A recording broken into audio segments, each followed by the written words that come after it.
Hey, mystery lovers, it's Ava, and you're tuned into Ava's Unfolding Mysteries, where the stories are as wild as they are unpredictable. Now you're in for a real treat tonight. I've just wrapped up episodes 1 and 2 of a series that's about to turn your world upside down. If you think you know where this is going, you don't. Trust me. We're talking secrets, danger, and a mystery that's way darker than it first seems. I mean, we've got dead teachers, cryptic messages, and a shadowy pharmaceutical empire. And that's just the tip of the iceberg. You're going to be hooked, I promise. So buckle up, grab your favorite snack, turn down the lights, and settle in because tonight we're diving into the unthinkable. And hey, don't forget to drop your theories in the comments. Let's see who can guess where this story is going next. You won't want to miss a second of this one. She leans in closer, her voice dropping to a conspiratorial whisper. Ready? Let's get started. Here's a sneak peek at episodes 1 and 2. Chapter 1. The Silent Witness. It was the kind of summer night where the air felt heavy, clinging to your skin as if it were trying to pull you back to the ground. Mara West stood at the edge of the parking lot, her eyes scanning the shadows of the school grounds. The summer heat had simmered into a quiet calm, but something about the night felt different, uneasy. Maybe it was the fact that her routine was about to change. It had been a week since her life had taken a turn she couldn't quite explain. A single phone call, a strange message left on her voicemail had set everything in motion. Mara, I need you to meet me. There's something you have to see. I can't say more on the phone. The call had come from an anonymous number, and the voice had been muffled, almost as if someone was trying to disguise it. But she recognized the name. Blackwell. Mr. Blackwell had been the eccentric history teacher at Westbrook High, known for his odd habits and cryptic lessons. He had a reputation for believing that history wasn't just about the past. It was a roadmap for understanding the present and the future. He was one of those teachers who seemed to speak in riddles, his lectures often veering off into strange tangents. But his students couldn't help but listen, captivated by his enigmatic presence. But Blackwell had been dead for 3 days, found in his study with a single gunshot wound to the chest. The official report ruled it a suicide, but Mara didn't buy it. Her instincts told her there was more to the story. There was always more. She had arrived at the school late that night, the dimly lit parking lot nearly deserted except for a few scattered cars. The old building loomed ahead, its windows dark, its quiet halls echoing the history of countless students who had walked those corridors. Mara felt the weight of the night pressing down on her as she moved cautiously toward the administration building, her boots making soft thuds on the cracked pavement. A figure stood in the shadows near the school's old administration building. Mara's heart pounded, but she stayed calm. Her eyes locked on the figure as it stepped forward, moving with a purpose that unsettled her. The man wore a long coat despite the heat, and his face was mostly obscured by a hat pulled low. "You're here," the voice said, low and gravelly, almost too familiar. It was a man's voice, but not one she immediately recognized. Mara felt a chill crawl down her spine. "Who are you?" The figure didn't answer right away. Instead, he pulled something out of his jacket, a thick folder filled with papers. He handed it to her. "I have evidence." Blackwell wasn't the kind of man to just end his life. He knew something dangerous. "I need your help to uncover the truth." Mara hesitated for only a moment. She wasn't sure what she was getting into, but curiosity, mixed with the unmistakable feeling that this wasn't just some coincidence, pushed her to take the folder. It was heavier than she expected. The manila folder worn with age, like it had been passed through many hands, perhaps from someone else to someone else. "What's this about?" she asked, trying to steady her voice. The man glanced over his shoulder as if checking for someone. "It's about Delgado Pharmaceuticals. Blackwell was investigating them. They're dangerous, and if you dig too deep, they'll come for you, just like they did him." The name hit Mara like a bolt of lightning. Delgado Pharmaceuticals, the Delgado family, powerful, untouchable. Their empire stretched far beyond the local town, with their reach extending into politics, business, and even law enforcement. The family was notorious for its secretive nature and ruthless tactics. No one had ever dared to challenge them openly. "What does Delgado have to do with Blackwell's death?" she demanded, her voice rising in anger. She was tired of the secrecy, the half-truths. The man didn't answer. Instead, he took a step back, disappearing into the shadows. "You'll find out soon enough. Just remember, trust no one, especially not the cops." Before Mara could ask any more questions, the man was gone, swallowed by the darkness of the night. His warning hung in the air, as suffocating as the heat. She stood there, the folder heavy in her hands, his words echoing in her head. Trust no one. The walk home felt longer than usual. Mira couldn't stop thinking about the folder. Inside, she knew, was the key to something bigger. Blackwell's death wasn't a suicide. She was sure of it. But why had he been killed? And what was the Delgado family hiding? She hadn't told anyone about the phone call. Not her parents, not her best friend Jake. The last thing she needed was for them to get involved in something that was far more dangerous than she could handle. But she wasn't going to back down. As she reached her front door, her phone buzzed in her pocket. A text from Jake. "Mara, you there?" "I'm starting to get worried. Where are you?" she sighed, unlocking the door. The house was quiet. The only sound the soft ticking of the clock in the hallway. Mira quickly texted back. "I'll explain later. Just stay safe, okay?" Entering her room, she tossed the folder onto her desk and sat at her computer. Her fingers hovered over the keys, the weight of the situation settling heavily on her chest. What was she going to find?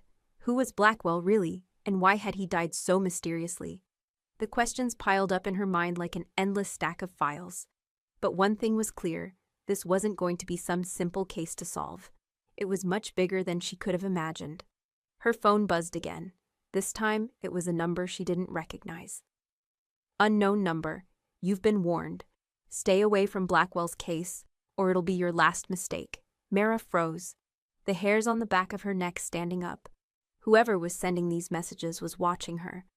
A sick feeling twisted in her stomach. She stared at the screen, wondering how they'd found her, how they knew what she was doing. She clenched her jaw, determination setting in. It's already too late. The chapter ends as Mara's fingers type the first search term into her computer. Delgado Pharmaceuticals. The screen flickers to life as a flood of articles, court cases, and whispers of corporate corruption fill her monitor. But nothing could have prepared her for the darkness that was about to unfold. Each link she clicked led her deeper into a web of lies, deceit, and power. And at the center of it all was a man she thought she knew. A man whose death was just the beginning of a far greater mystery. Chapter 2. Unraveling Threads. Extended. Mara sat back in her chair, staring at the glowing screen. Her fingers hovered over the keyboard, frozen by the overwhelming flood of information that poured from the search results. Delgado Pharmaceuticals. The name appeared in connection with so many scandals, lawsuits, and accusations of corruption that it was hard to make sense of any of it. But something stood out.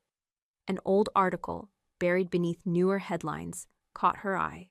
The headline read, "Delgado Pharmaceuticals, a history of cover-ups and unanswered questions."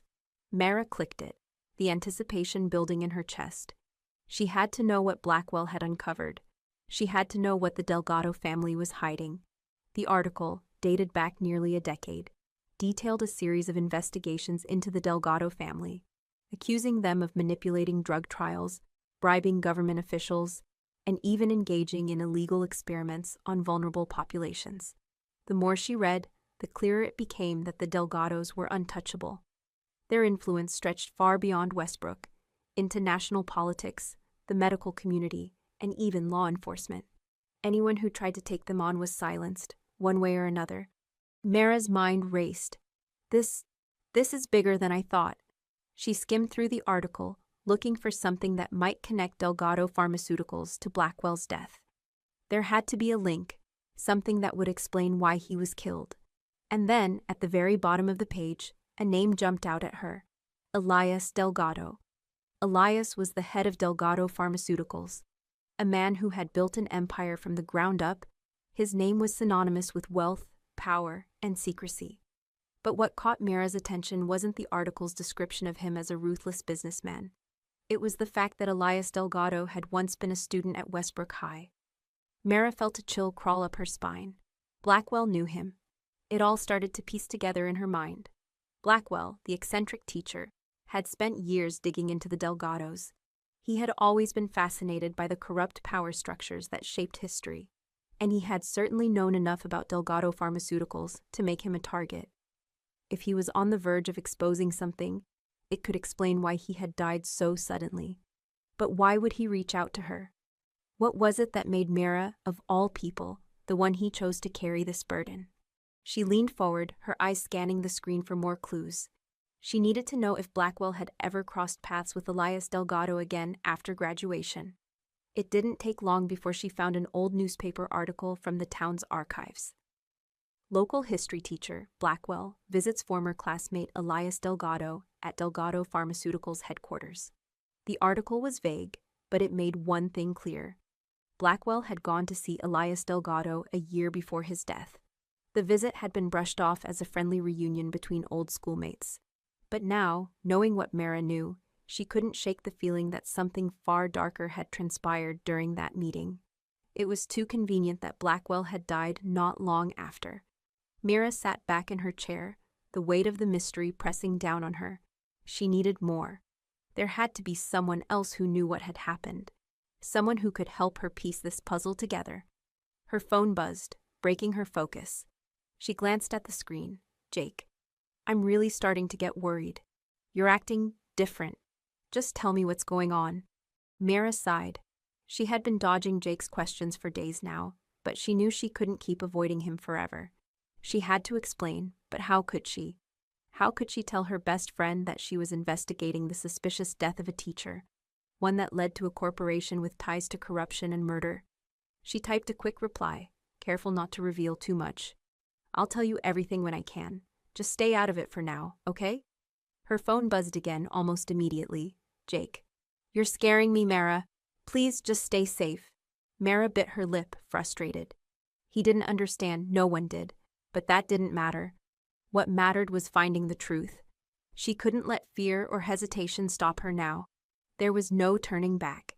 She pushed her phone aside and turned her attention back to the folder on her desk. The papers inside felt like a lifeline, a way forward, but they also felt like a trap. The more she looked at them, the more she felt the weight of the danger that came with digging too deep. As she flipped through the folder, a particular document caught her eye. It was a handwritten note from Blackwell, dated just days before his death.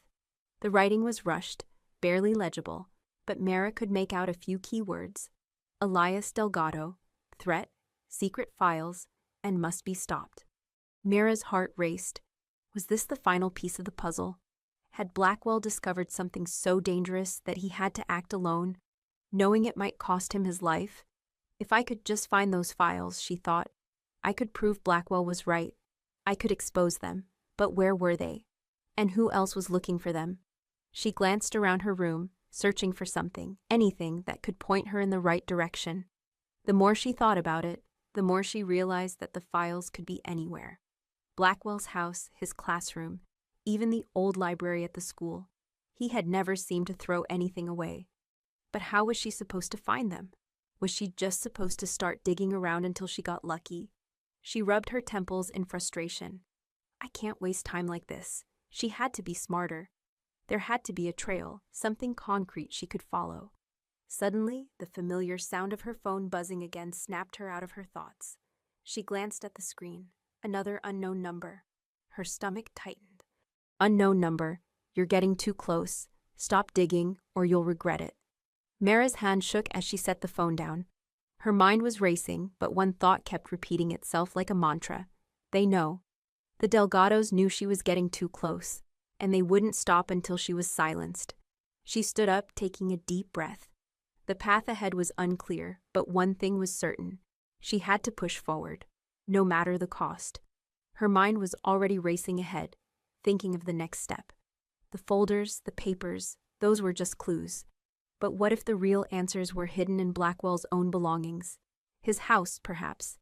The place where he had spent countless hours, researching, writing, and piecing together the pieces of the puzzle he had left for her.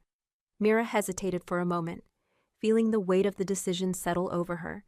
If she went to Blackwell's house, there was no turning back. She would be crossing a line, one that might bring her face to face with whatever forces had taken Blackwell's life. But there was no other choice. She had to know what he had uncovered. The chapter ends as Mira makes the decision to visit Blackwell's house. She gathers what little she can, her phone, a flashlight, and the folder, and slips out of her house quietly. The moonlight casts long shadows as she heads toward Blackwell's neighborhood, her resolve hardening. She's determined to uncover the truth, even if it means stepping into the darkness that waits for her. And with that, we leave Mira standing on the edge of a decision that could change everything. What will she find at Blackwell's house? Will she uncover the truth? Or will she fall deeper into the web of danger that's closing in around her? I hope you're as hooked as I am. But before you go, I just want to say, thank you for being here with me, for listening to these stories and sharing in this journey. I love you all to the moon and back, and I can't wait for the next chapter. Until then, stay safe